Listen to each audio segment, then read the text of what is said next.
Welcome to Filthy Casuals Review. Flashback. A game where two bumbling magic morons try to match wits with the best brains Limited has to offer, and Marshall Sutcliffe. Just kidding, love you, Marshall. Here's how it works. When a new Magic set comes out, pro player Luis Scott Vargas and self-proclaimed food and beverage director Marshall Sutcliffe grade all of the commons and uncommons from the set on their excellent podcast, Limited Resources. Kenny and Seth have each done a blind review of the cards on their own. The goal? Get as close as possible to the grades the pros gave them. I'll let LSV explain the grading system. A's. These are your bombs, your game winners, just the best cards in the set. They tend to be really efficient, good in many situations, or just capable of ending a game by themselves. B's. B's are cards that actively pull you towards their colors. These are headliners for a set, go-to cards, and reasons to be in a particular color, clan, or guild. C's. C's are playable. Most cards fall into this category. They're fairly interchangeable, and you're going to end up with a bunch in your deck. C's don't mean bad. C's are just kind of your average card. D's. D's are sometimes playable, but you'd prefer not to run them. These are the cards that, when you've got these in your deck, you kind of wince a little. You're actively unhappy that you have to play them. F's. And then F's are basically unplayable. Seth and Kenny will get points based on how far off they are from the professional grades. It's a lot like golf. There's a lot of cursing and the low score wins. Stick around till the end of the show to see who won.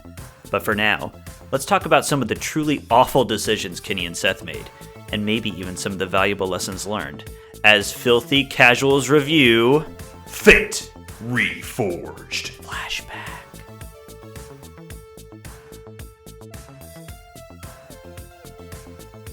Welcome everybody to Red Mage Blue Mage. We've got Seth back in the recording studio, quote unquote. Seth, welcome back. Thank you. Appreciate it. A pleasure. We had a good time doing our Filthy Casual review of Kaldheim. We still want to do Filthy Casual reviews for the new sets that come out as well. Absolutely. But we were thinking that's too long to wait for the next set. And we wanted to jump back in and do some more reviews of sets. So I ran the idea by you, hey, why don't we go back in time and review a set that came out previously with the same rules?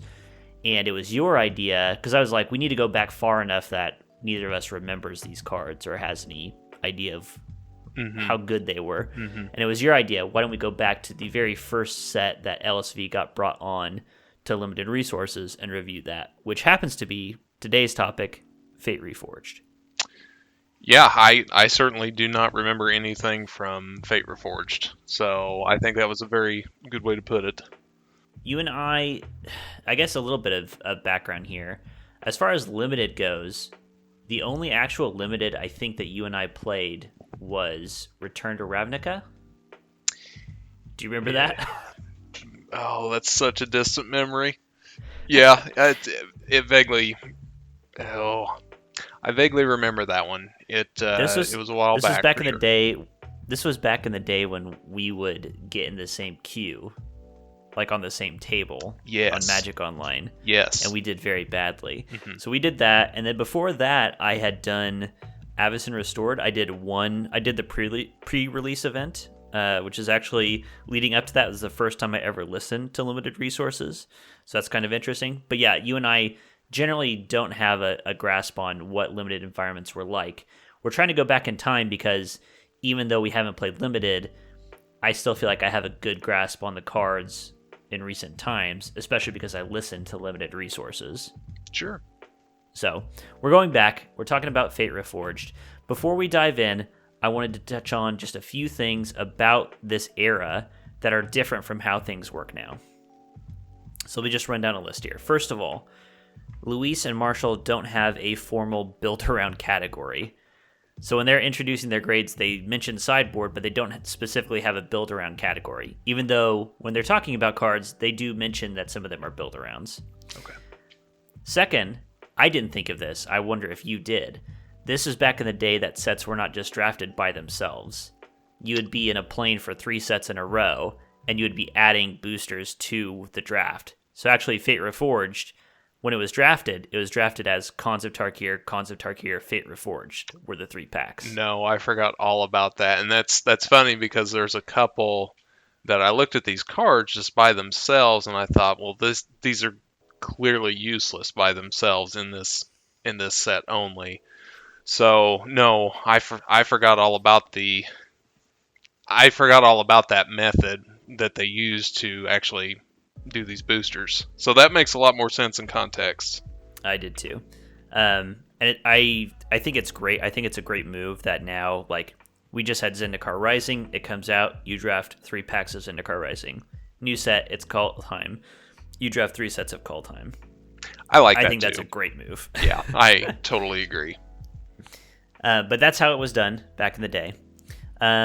What else? At the time, they emphasized, and we'll see this in the packs as well, they really emphasized how bad the state of removal spells are at the time of recording. So this is not the era of Doomblades, and it's not the era we're in now where limited removal is good. Limited removal is pretty bad at the time. That makes sense. And I think that's it. I think we're good to go. Okay, let's Should do we it. dive in? Let's dive in. So we're going to start with the gold cards, and honestly, there's not much for us to talk about here. One key thing is that this is before the current era. Most modern limited sets now have a cycle of uncommon gold cards that LSV and Marshall refer to as signpost cards. They kind of tell you what this 2-color combination is trying to do. In this set, we have a cycle of common 2-color gold cards, and they're just random effects, basically. They're just cards that are of these 2 colors. Correct. And we mostly agreed and got good scores on these. Yeah, they're pretty unremarkable. So really not something we want to waste too much time on. We've got a lot of other stuff where we had major differences with and would rather discuss those. For sure. The cards themselves are good, but we just don't have a lot interesting to say. So we're going to jump instead into white. So lead us off, Seth. What's the first white card that you want to talk about? Okay. The first card that I want to talk about would be Channel Harm. It is 5 and a white. It's an instant. Uncommon. Prevent all damage that would be dealt to you and permanents you control this turn by sources you don't control. If damage is prevented this way, you may have Channel Harm deal that much damage to target creature. And with this card here, my initial thought was, I'm not paying 6 mana for this. If I were to look at it for a second time, I realize this could be a combat damage too, whereas I initially thought this was burn spells only. So that was my fault in thinking that one. I was very narrow-minded whenever I was actually looking at this one, but at the end of the day, 6 mana, it just seems like a lot. It's steep, for sure. Yeah. So just real quick, I graded this as the DRF category. You had graded this a B-, and LSV had graded this a B. So kudos to you for getting on the same marks as LSV there. That truly was not something I would think that would do very well. Just more at that cost. So re-looking at it, and had I really looked at it with combat damage in mind, I still probably wouldn't have given it more than a C. So I still probably would have been off on this one. That would have brought you up to a C level. Correct. If you were reading it as combat damage and non-combat damage. Correct. While you're bringing that up too, one thing that we changed from our first casual review is that we did decide to collapse Ds and Fs into a single category. Because as we talked about in the previous casual review, they tend to just... If a card is a D or an F, they tend to just like almost flip a coin what they're going to give it. And sometimes they are just very arbitrary. They'll say things like, well, this probably should be a D, but I'm just going to give it an F. And so we just collapsed it into one category, which is like, this is not a good card. Correct. Yeah, with Channel Harm, I definitely saw a lot of flexibility in the spell. Like, simplest case, it's just a fog. It just prevents damage from happening to you. It can help you blow out combats if they attack into you or you attack into them. They can make what they think are profitable blocks, and then you Channel Harm, and you get a 2-for-1 or better off of that. Mm-hmm. And there's just a lot of different things you can do with the card. Now, I'll tell you this. Interestingly, I did some research, and we'll get into this later, on what LSV and Marshall thought of the set after they'd played a bunch of games. Oh, interesting. After they did a bunch of drafts. And Channel Harm was on their list of cards that they changed the most on, and they moved it from B to C. Interesting. Okay. And it was, as you're saying, it was kind of down to just how expensive it was. And it's very hard to hold up 6 mana, be in white, and not have people realize, oh, they have Channel Harm. Exactly. So the grade did come down for them. Okay. So I feel a little validation. Yeah, you should. Okay. You should. I got to take what I can with this one. I was so far off. Okay, so next one that I was off on in white, Aven Skirmisher. And it's funny because I started out this set and the Kaldheim set with very similar cards that I was off on in white. 1 drop, 1 power flyer in white. And I got the grades exactly backwards. So in Kaldheim, I think it's Battlefield Raptor is what it's called. I believe so. I gave that a D or a low grade, and they gave it a C or a C plus or something like that. In this set, I gave the 1/1 flyer for 1 mana, a bird warrior. I gave that a C minus, and they gave it a D or F. Looking at this card and looking at Battlefield Raptor, obviously times have changed, and 1-drops are in a better spot now than they were at the time. My thinking was this. Here we've got a bolster in the set. It's a mechanic that puts 1/1 counters on creatures with the lowest toughness. So I thought bolstering will give you a high-powered flyer with this guy. And also, there's lots of auras floating around, so I thought there's enough stuff out there to soup this up that it might be good. And also, removal is kind of bad at the time, so maybe that would get it there. But I wonder how much of 1/1s being better now than they were is they actually are better, and how much of it is people are willing to give it a good shot and actually take them serious. Sure. Yeah, I totally get that. I bet it's a bit of both. The card quality has gone up, and that's made us think of 1-drops better, but also there were probably more 1-drops that were good that we didn't give credit to back in the day. Yes. And I think that maybe Aven Skirmisher has been kind of paving the way for these later cards. I mean, it's innocuous in itself at the time, but as more people play these and realize, hey, the quicker I can get my cards out faster and more or less control the board, the better my position. So these are kind of the more or less pioneers. And a 1/1 flyer is pretty innocuous, especially for today's game. If you tack this on with First Strike, I wonder what LSV would say to a card like that if this had flying in First Strike 1/1. I wonder as well. Yeah.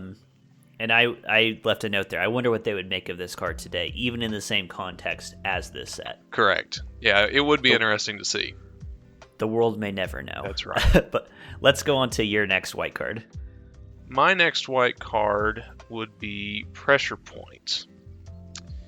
And Pressure Point is 1 and a white. It's an instant, common, tap target creature, draw a card. I rated this as a D or an F. You rated this as a C. And LSV rated this as a build around B minus. So I had a big struggle with this one.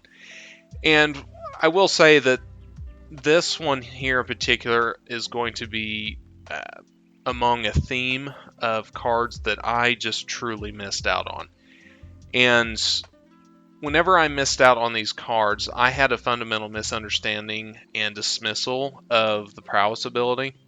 I don't hold that mechanic in high regard, just based on my previous experience with other cards that have had prowess over the years.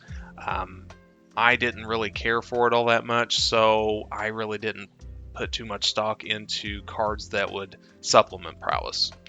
Now, tapping a target creature 1 turn and drawing a card for 2 mana seems like a cycle kind of card.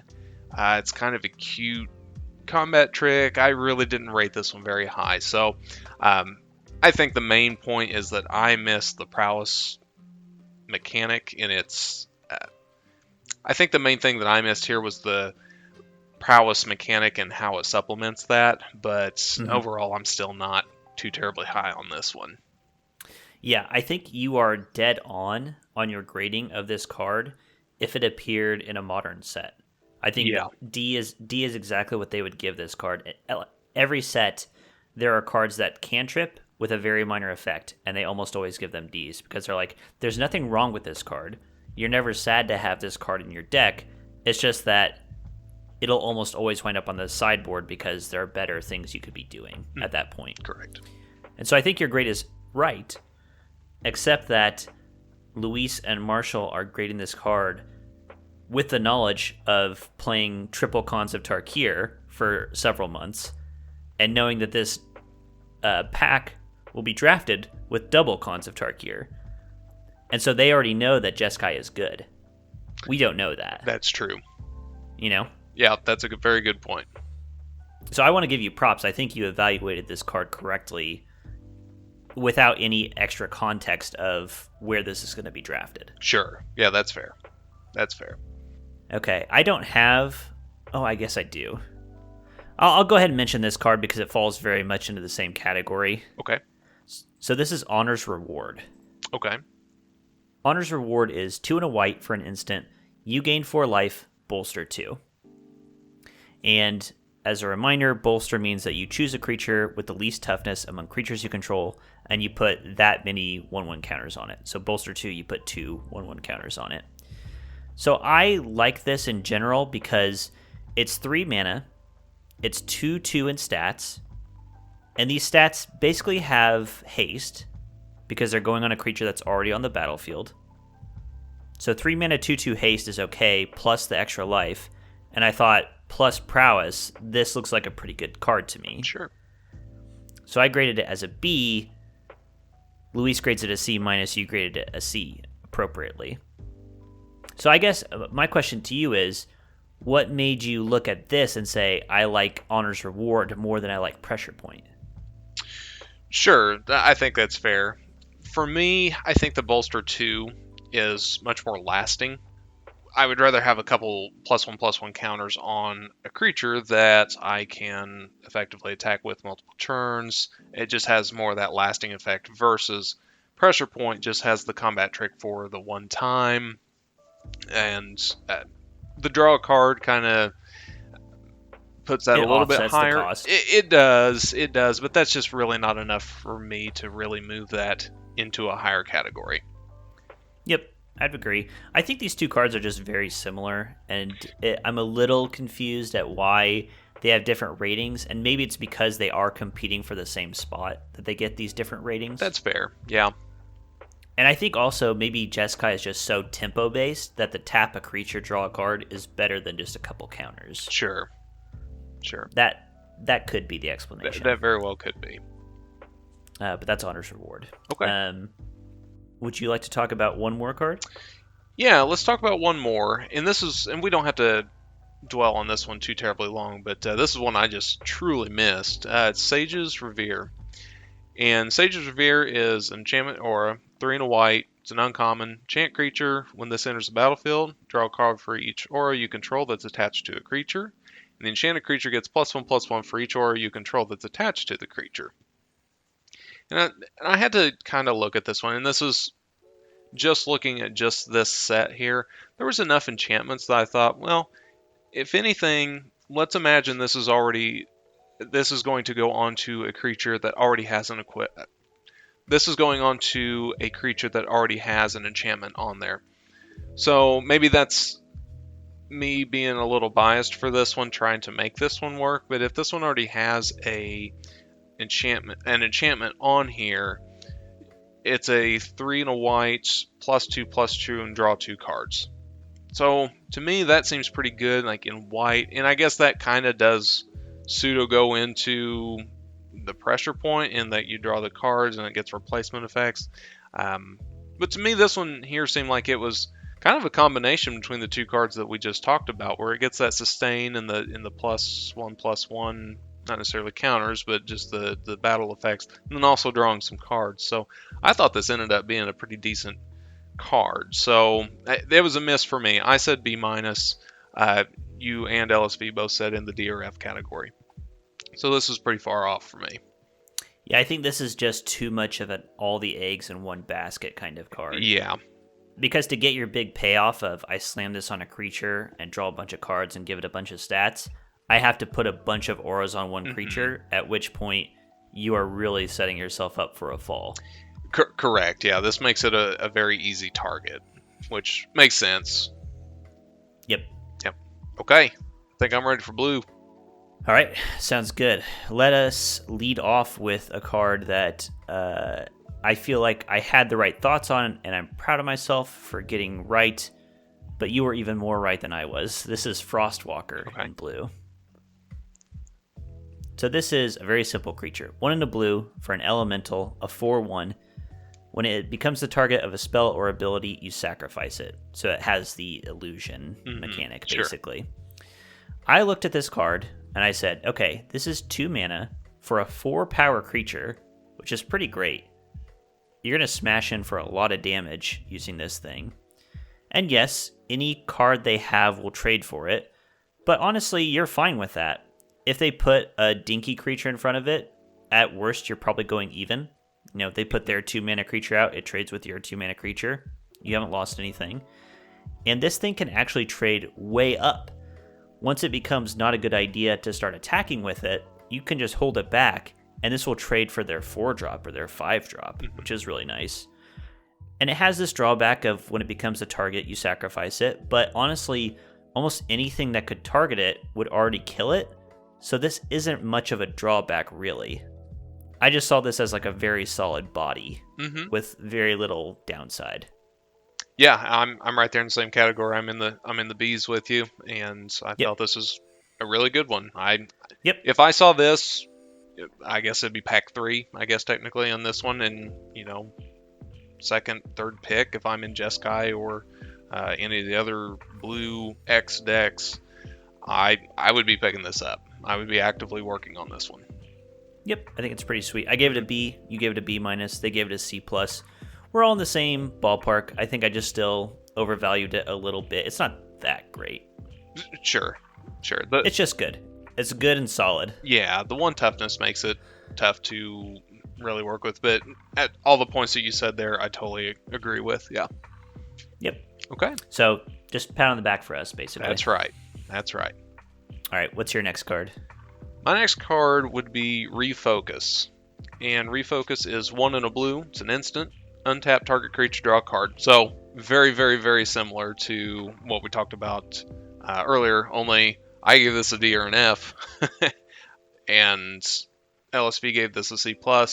You gave this a C-. Yep. And again, this kind of goes back into my theme. This is kind of my dismissal and more or less basic misunderstanding of prowess as a mechanic within this time period. I just don't value this card. I don't think this one's great, and I paid the price for it whenever it came time to analyze these and compare them to LSV's grade. Yep. I mean, it's a little bit worse than Pressure Point. Sure. Untapping is not as good as tapping, but fulfills very similar roles in the game. Right. And so they had very similar thoughts about it, basically. Sure. Makes sense. All right. Now, I want to talk to you about this card. Okay. I want to challenge you on this card. We're going to talk about Reality Shift. Okay. Reality Shift is 1 in a blue for an instant. Exile target creature in blue. Its controller manifests the top card of their library. And that means that they take their top card of their library, put it face down on the battlefield as a 2/2 creature.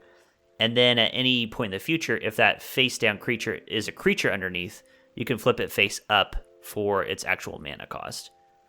So if this face down creature is actually 3 and 2 green for a 5/5, you can pay 3 and 2 green and flip it face up to be that 5/5 creature.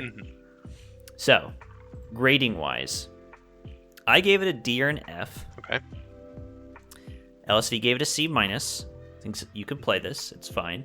You gave it a B minus. I did. And the reason I want to challenge you is because you were very harsh on Divine Gambit from Kaldheim. The white exile a creature and then they can show and tell something onto the battlefield. but you really, really like this card. And my question is, what's the difference for you? Okay. So in the context of this, Reality Shift is one of the fewer removals that I did see in this set. So True. I did... Blue is more hard up for removal. Correct. So I valued that exile target creature portion.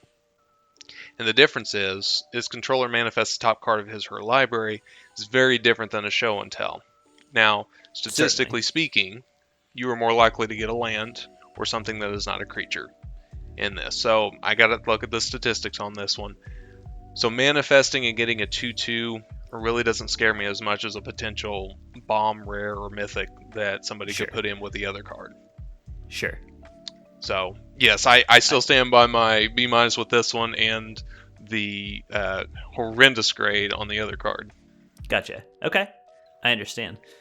To me, it was like, okay, I'm paying 2 mana for a removal spell. I'm giving them a card when I do this, so I'm inherently getting 2 for 1. Granted, the card I'm giving them is a 2/2 creature, so not the best. So maybe it's more like a 1.5 for 1. Yeah. But a 2/2 creature is a card. It's something, correct. You will play a 2/2 creature in your deck for 2, let's say. Especially in this format. Right, so you are at a card disadvantage. And then I just think you have such an opportunity to get blown out if they flip anything that's worth manifest or flipping back over, unmorphing, you know? Right. No, there's definitely a chance. So I saw this as being very high risk, in my opinion. The one thing I didn't really think of that you bring up is that blue just doesn't have a great suite of removal spells. Right. So if you have to pull the emergency lever and downgrade something to a 2/2, you're right, that is a lot better than giving them the chance to spin the wheel and they could get anything, absolutely anything. Correct, yeah. So, I don't know, just interesting. 2 very similar cards and 2 very different grades, I think, for both of us. I think so too, yeah. All right. What do you got next? Okay, my next one would be Whisk Away. It's 2 and a blue. It's an instant. Common. Put target attacking or blocking creature on top of its owner's library. With this one here, I gave it a C-. You gave it a B-. And LSV was at a B for this one. Mm-hmm. And with this one here, I kind of thought, well, this is probably another prowess trigger. I initially thought it was too high on this one. I actually thought about going lower to even the D or F category.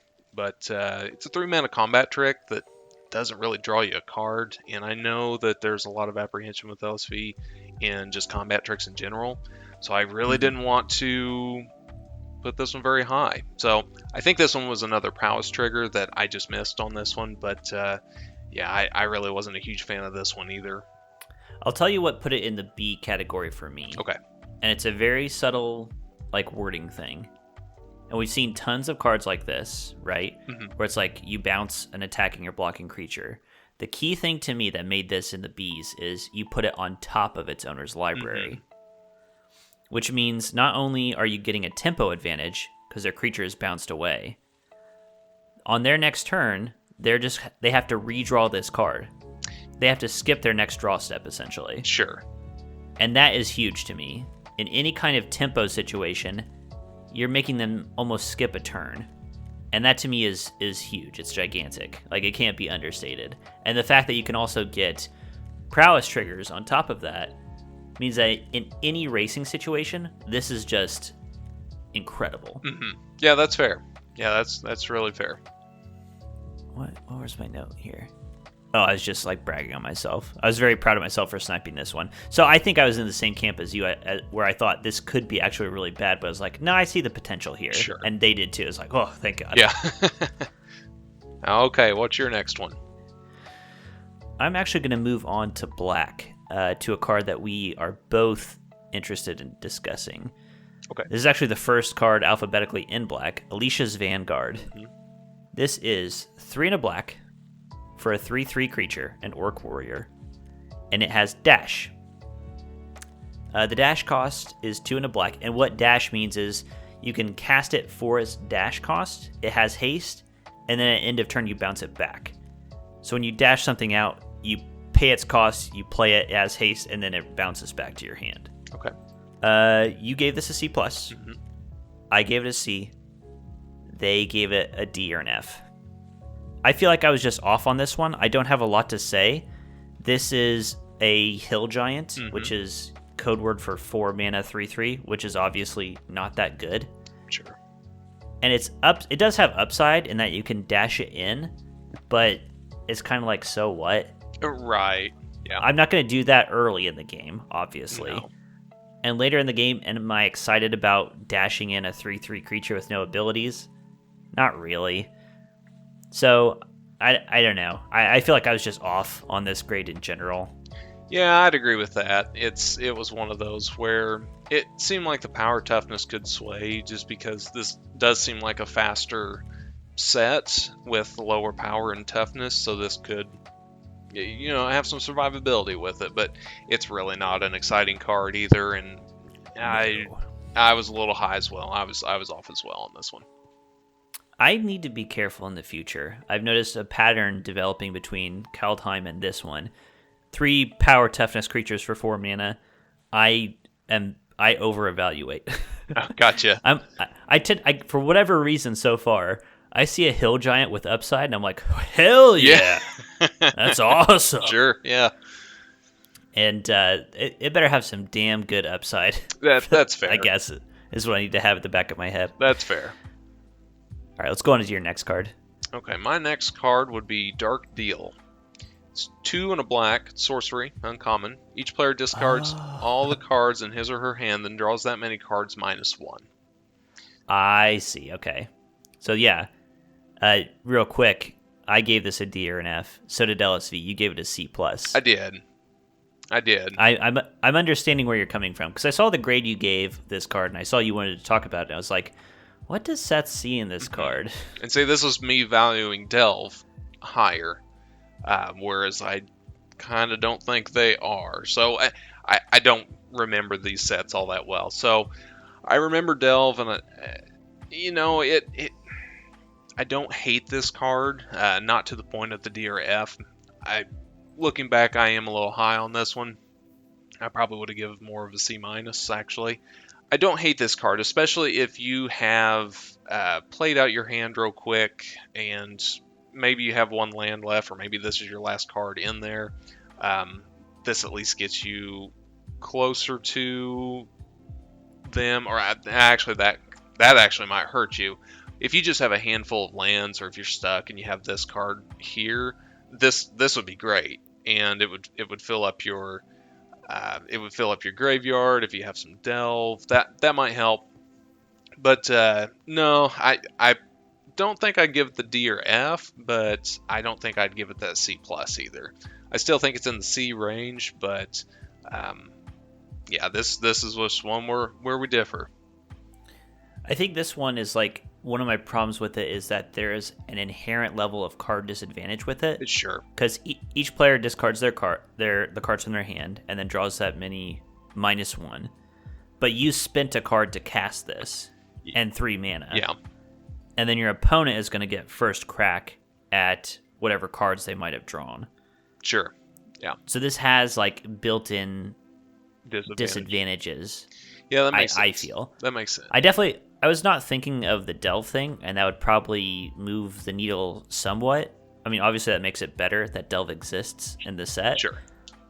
But I still think it is indeed a dark deal to try to use this card. It really is. It really is. Okay. May I talk about a card where I got scolded? Sure thing. So let's talk about Fearsome Awakening. Uh-huh. Yep. I'm not far behind you. I'm blushing right now. Okay, let's just get into the card. 4 and a black, a sorcery. Return target creature card from your graveyard to the battlefield. If it's a dragon, put 2 +1/+1 counters on it. I gave it a build around B. Build around in the sense that there are dragons in the set. And there are dragons at uncommon as well as rare. So you can build around this card, I thought. And you return a dragon, and you get some counters on it. What's not to like? You gave it a C+. They gave it a D or an F. And after they gave their D or an F, Marshall, as he often does, gave a soapbox speech. And this one, I felt like he was looking through the internet at me, talking about this grade. And basically he was saying one of his big things, because he comes from the world of poker originally. Oh, okay. And he talks a lot about best case scenario mentality, which is sort of a logical fallacy where you only focus on the best case of a certain outcome. Mm-hmm. So this card, the best outcome, the best case scenario is I played a dragon, it died at some point, and I reanimate it, and it gets 2 1/1 counters on it, and I smash my opponent with a gigantic super dragon. Mm-hmm. But the rest of the time, you need to think about spending 5 mana. What is the alternative that you could normally get with 5 mana? Is resurrecting a creature really better than just playing a 5 mana 5/5? No. But it is more situational, so it's just not a good card. But this card is so similar to a card from Kaldheim we just reviewed. That's exactly the one that you reanimate, and if it's an elf, you get 2 1/1 elves alongside it. Mm-hmm. And I graded that way too high as well. Sure. So I think I need to look at zombifies, and they need to be cheap as fuck or broken as fuck, or else I need to just flunk them. Yeah. You know what I mean? No, that's fair. It's good data to have, and now we've had a couple instances where I think this has actually bitten both of us in the ass when it comes to the zombify effects. So it's good data for us to have, and hopefully that's one more thing that we'll get a little bit closer on. I think I overrate zombifies for a few different reasons. One, when I first started playing, the literal card zombify I thought was just sweet as fuck. Yeah. And I just loved resurrecting my giant green monsters. Sure. 2, it feels great to resurrect something. Mm-hmm. And 3, playing in cube so much, I think of resurrection spells as being super good, when in limited they're not. So there's a lot of problems going on here, but I vastly overrated this card. Sure, that's fair. All right, that's me. I'm done. Okay. My embarrassment is over. Okay, so my next card that I would like to talk about would be Sultai Rune Mark. And this is going to be a comment on rune marks in general as a set. I was consistent, at least, and rated all these at a C+. You rated this particular one at a D or an F, and so did LSV. So let's talk about what Sultai Rune Mark is. So 2 and a black, enchantment. Enchant creature gets +2/+2. Enchanted creature gets death touch as long as you control a green or blue permanent. And my fallacy here is this goes back into this creature then becomes a target.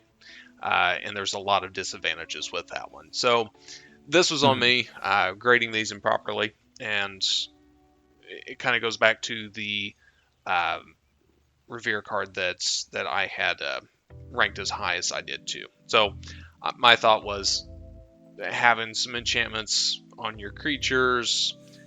This is going to just pump up your creatures enough to be able to start winning some battlefield matches and kind of get you over the edge into the win. And I like Death Touch as a mechanic. It can definitely keep people at bay if they have a creature that they absolutely do not want to have killed. Having Death Touch is a good way to dissuade them from attacking. So Sure. I like the mechanic. I like the card. I ranked it too highly. At least I was consistent with all these rune marks. And for me, the green, blue, or like whatever other colors are associated with these clans here, I don't think that's too much of a disadvantage there on that one, just because they did encourage a lot of multicolored decks. You're going 3 color in this format. Yeah, so to me that really didn't have much sway. So it was looking at +2/+2 and Death Touch at this point. So I would agree. Okay. I was kind of up and down with the rune marks in general, depending on what they gave. My thinking on this one, it kind of reminds me of Grave Titan, Mm-hmm. So Grave Titan is a 6/6 for 6, and its relevant ability is that it makes 2 zombies when it ETBs or attacks. But its keyword is it has Death Touch, and a 6/6 Death Touch is kind of the same thing as a 6/6. Like, it's gonna kill almost everything it gets into combat with anyway. So Death Touch is sort of an unnecessary frill on a creature that's already good.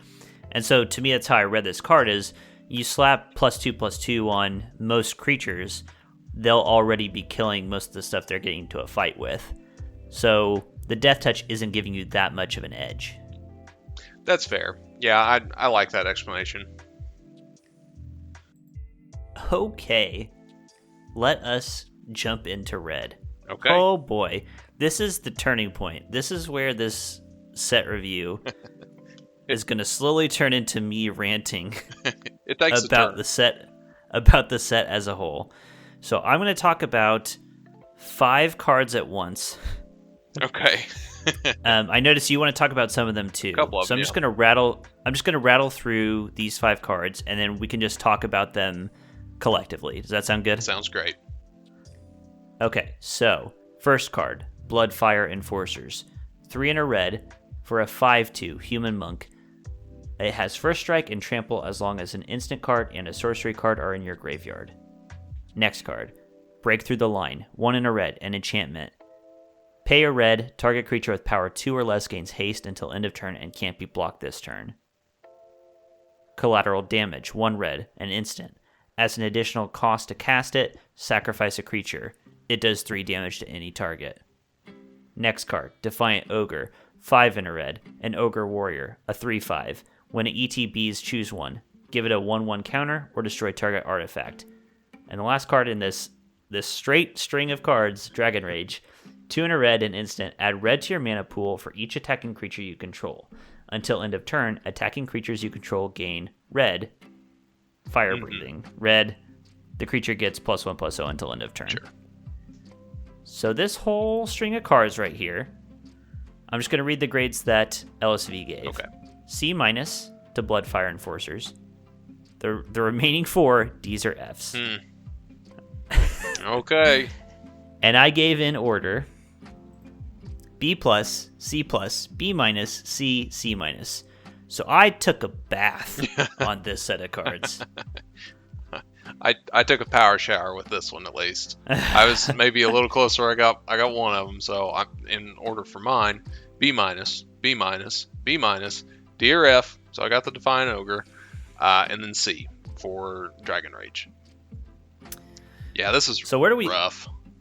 Where do we start on these cards? Where do you want to start? I'll start with Break Through the Line because for me, I thought this was decent with prowess. So I looked at this one. You can attack with a 2x creature, and then you can use your whatever spells to get prowess, and then they can't be blocked. So that's unblockable damage. I thought, well, that's decent. I gave it a B-, and I probably ranked that a little high. Probably, if I were to look at it again, I wouldn't turn to red if I saw this card, so I'd probably give it in the C range at this point. I'm still not giving it the D or F that was given here by LSV. So I just kind of disagreed with this one. Yeah, my thought on this was that if you're an aggressive deck, just being able, if you have a lot of cheap low to the ground creatures with power 2 or less, being able to later in the game basically fireball your opponent with whatever remaining dinky creatures you have sounded pretty good. But I do understand that this is an enchantment that doesn't do anything by itself. Sure. And maybe it requires you to have a ton of kind of crappy creatures. So I kind of get what they're coming from. But yeah, that was a rough one. Yep. The other one for me, and then I'll let you speak to the rest of them too, Collateral Damage. I was so far off. You and I had a B- on this one. LSV had a D or F. And in my notes here, I said, sorry, LSV, you're just wrong on this one. This is a lightning bolt with a minor drawback. I'll take this all day. I thought I was too low on this one, to be honest. I could have said this was a B at this point. Yeah, I'm looking at mine, and I'm sort of registering. I registered my shock as well. Mhm. My note verbatim is, Jesus fucking Christ. I guess that this is not aggro and not token-based at all. I thought this was good in aggro, where you have creatures that you want to play early Sure. that will become not relevant, that you can then just, for free, throw away Yeah. and get 3 damage. Sure. Or threaten effects that you can threaten, get their creature, sack it to collateral damage, and get a lightning bolt for free, basically. Well, another thing too, that sacrifice creature could, and this was kind of going back to what you talked about, was like best case scenario. It fills up your graveyard for delve. Yeah. So I really don't see that as a drawback. I'd see this as a lightning bolt with a whatever attached to it. Yep. And then lastly, this string of cards, the reason I read them all out together is there's 4 out of the 5 of them are Ds or Fs. So 4 straight cards out of about 20 red cards are given bad grades. Yeah. Like, you shouldn't put this in your deck. Which I was just like blown away by that string of cards in particular. Mm-hmm. So there are more Ds and Fs to come in red. Yeah. And at the end of red, so usually at the end of a color, they'll like say a word or two about that color. And at the end of red, Marshall said, this is basically a quote. This might not be verbatim, but this is what he said. He said, "That was red. Red looks pretty aggressive, looks pretty powerful to me." And I was like, what are you talking about? Red looks like a pile of absolute dog shit. Huh. Literally 8 of the 20-some cards are Ds or Fs by their measure. So I don't get how this looks good at all. Yeah, it's a bit hypocritical.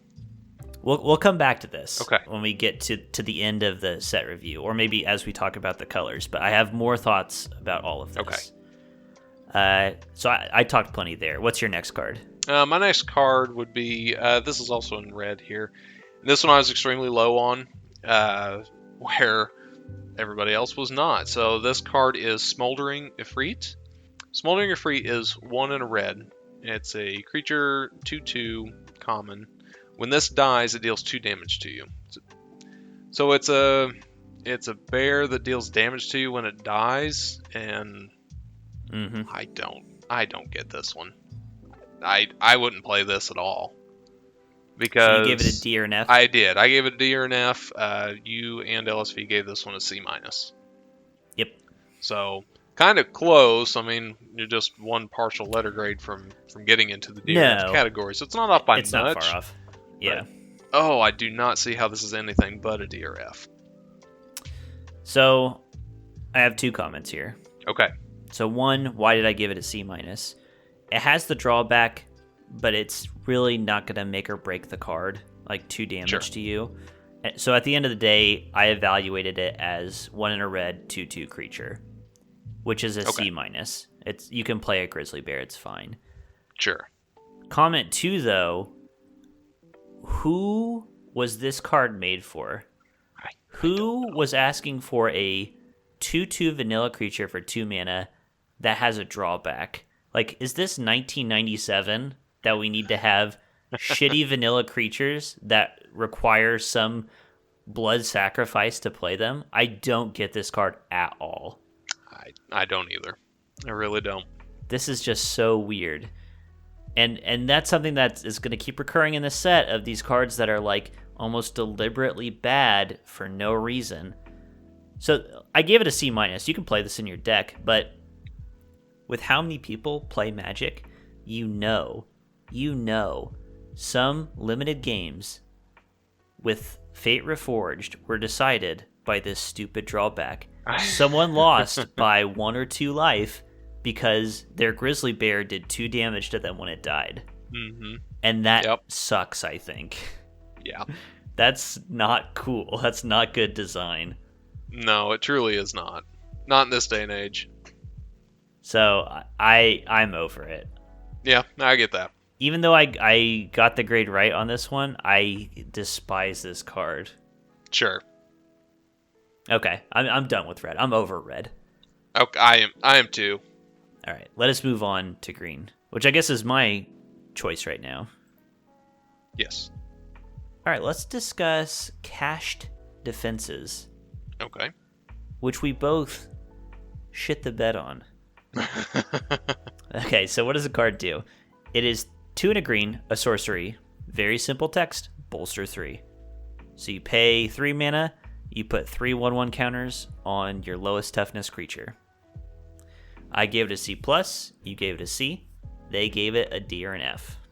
Now, my rationale for it is 3/3 for 3 in stats is good.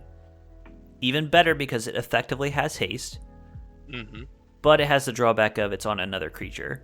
So you could get 2 for 1. I get that potential downside. But this seems playable. I think it does too. I don't know. Maybe this reads... It's better than a combat trick, obviously, because the stats stick on the board. Right. You don't have ambush potential because it's a sorcery. I understand that. But you're playing 3/3 in stats, and it sticks on the board. You are open. It's like a 3/3... I guess, you know what? I'm like talking myself out of it right now. It's kind of like an aura. It's kind of like an aura that says +3/+3 for 3. Mm-hmm. Mm-hmm. But you know what? I think that's okay.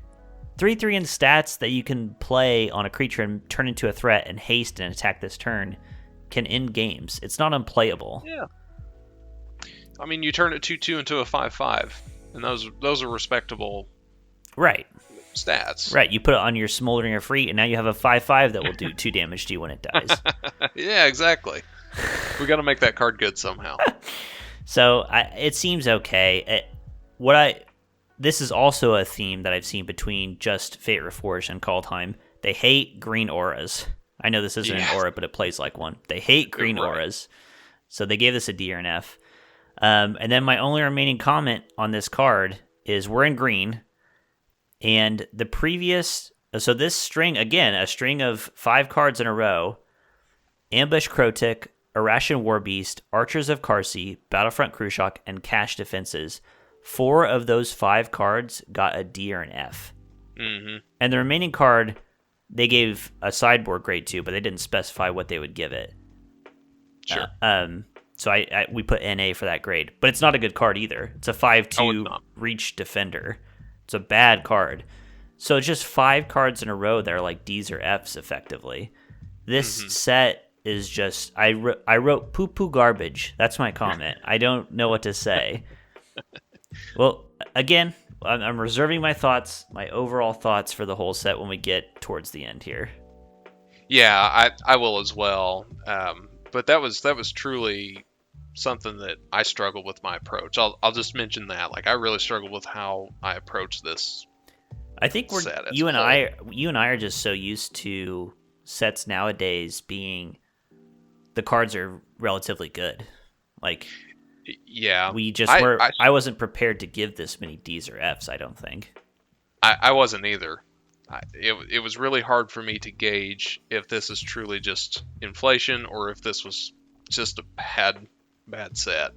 Yes, I think that is a key issue we will address here in a while. Yes, I agree. Okay, but for the time being, let's talk about Fruit of the First Tree. Let us. So Fruit of the First Tree is 3 and a green. It's an enchantment, aura. Uncommon, enchant creature. When enchanted creature dies, you gain X life, draw X cards, and where X is its toughness. I fell into this trap again. I think at least I'm consistent. Yes. So, but I kind of fell into this trap too. I don't know why I gave this a decent grade. It's card draw, right? Yeah, it's green card draw. I really like. Yeah, and that's rare, and that's kind of why the Revere card for me in white also ranked a little bit higher for me. But again, this kind of goes back into what's the best case scenario.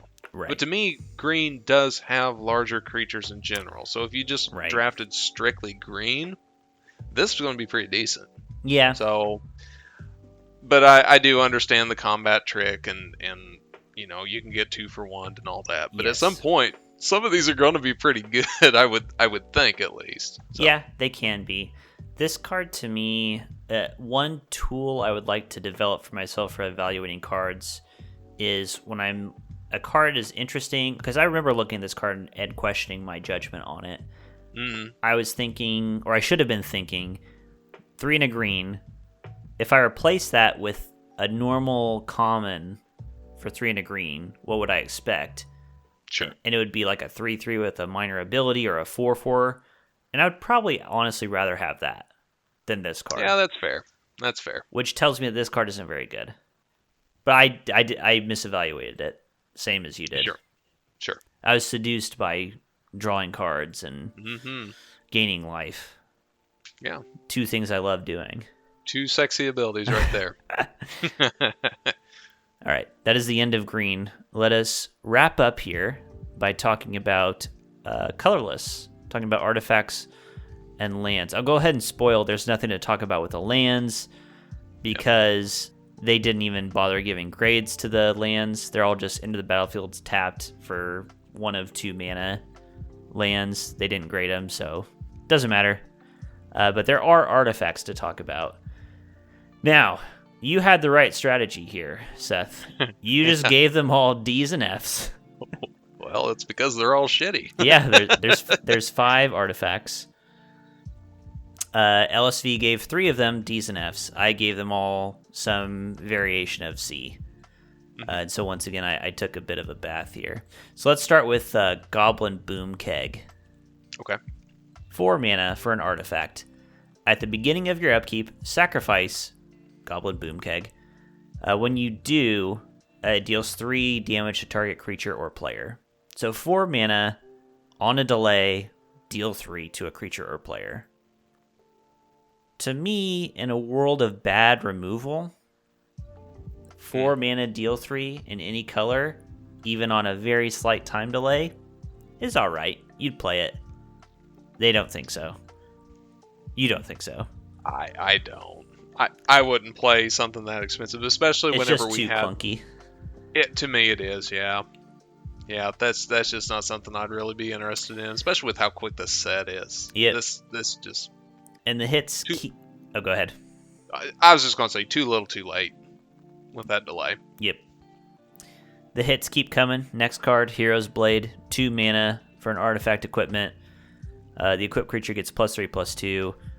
It has some legendary text. Whenever a legendary creature enters the battlefield under your control, you can attach it to it, but the equip cost is 4. That's a hefty equip cost. I overvalued it. It's a D or an F. My comment here is I cannot get over how bad the uncommons are in this set. They're awful. So Boom Keg and Hero's Blade are both uncommon artifacts, and they both get D's or F's. They both get, you should feel shame if you have to play these cards. It was truly down to that equip cost for me on that Hero's Blade. Yeah, that was smart. That is too much. That is a lot. That prevents you from putting another card on the battlefield. Mm-hmm. So yeah, you're right about that. You want to take us to our last card here?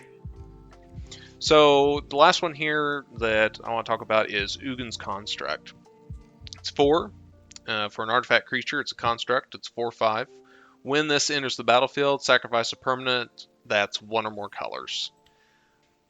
For me, on this one, I just don't see where this is really going to be enough. I understand the body's larger but the sacrifice a permanent that's 1 or more colors. I guess, yeah, you could just sacrifice a dork. That would be fine. I don't really see this one as playable. But I was off with this one. Mm-hmm. LSV gave this a B. Kenny, you gave this a C-. I gave this one, of course, a D or an F. Mm-hmm. I don't know. I think this one, again, is just a little too little too late for something like this. But I obviously am in the minority with this one. I'll tell you the thing that brings this up a fair amount. Okay. This set is drafted with Khans of Tarkir, which has Morph. So if you play some Morph creatures and then you play Ugin's Construct, you don't have to sacrifice anything. Oh, that's right. I forgot about that mechanic. Let me tell you Okay. something else. I wasn't even thinking of that when I gave it a C-. I was just thinking 4 mana, 4/5 that you could sacrifice some piddly thing to, or something that was no longer relevant on the board, or et cetera, et cetera. I honestly, this is like a coward's C- that I gave it. I should have. Realistically, I should have given it a D or an F. Okay. If I just went with my convictions, but it just shows I wasn't confident in how I thought about this card, and obviously LSV thought way better of it. This is another card in their set review that they brought down a peg. It was okay. It turned out not to be as good as they thought. Okay. But yeah, that was an interesting one. One of the only artifacts worth considering out of this piddly little pile. All right, before we get into who won this particular Flashback Casuals review, let's talk about the set as a whole, because I have a lot of thoughts about this set. So, sure. What are your impressions? What are your overall thoughts about Fate Reforged? For me, whenever I actually looked at this, and coming fresh off the Kaldheim review, I really thought this was just a horrendous set.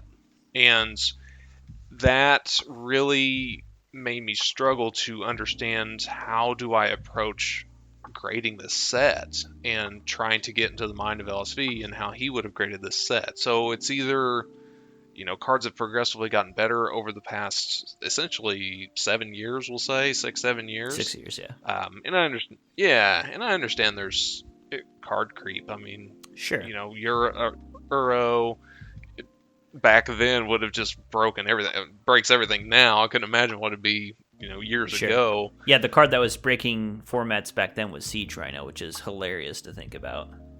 Yeah, I mean, Siege Rhino would be almost an uncommon at this point, probably, and just not really that great. I'd be very curious to see what kind of grade we'd give that nowadays. But going back on this, how do I grade this? Is this objectively bad, and do I need to just use my method to say, okay, let's just lower the grades on this, or do I kind of dumb it down a little bit and say these cards just in general back then just weren't as good, and do I need to say, okay, some of these cards which I think are bad now, maybe these were C's back then. So it was really hard to gauge where I needed to put my ratings. I had very similar, a fundamental question when I got done reviewing this set, which is this just how limited sets were back then? Like, the power level was so low that this just felt normal, or was Fate Reforged an anomaly even at the time where it was just really weak overall, and sets around it were more high power / had less shitty cards in it? And I couldn't tell. So I got interested. I wanted to find out. And like I said previously, I did a little bit of research. So I did two things. I first of all went and read LSV's written set review, because for every set he does his own write-up where he does his own review, and importantly, at the end of each color, he talks about the best commons from that color and kind of his overall impressions of the color. Yes. For most of the colors in this set, he said the commons are very shallow and the color is very weak. So even at the time, he was saying this set is very weak. It's very shallow. Okay. The cards you can expect to get.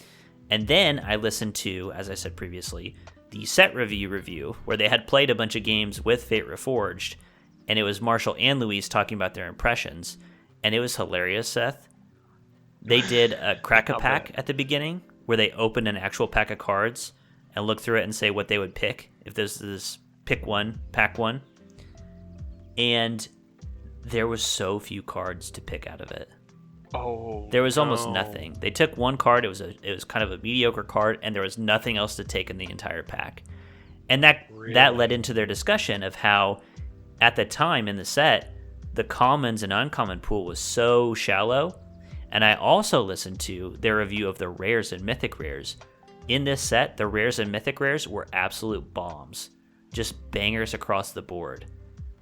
So you have a set where the commons and uncommons are kind of shitty, and the rares and mythic rares are game winner bomb A+.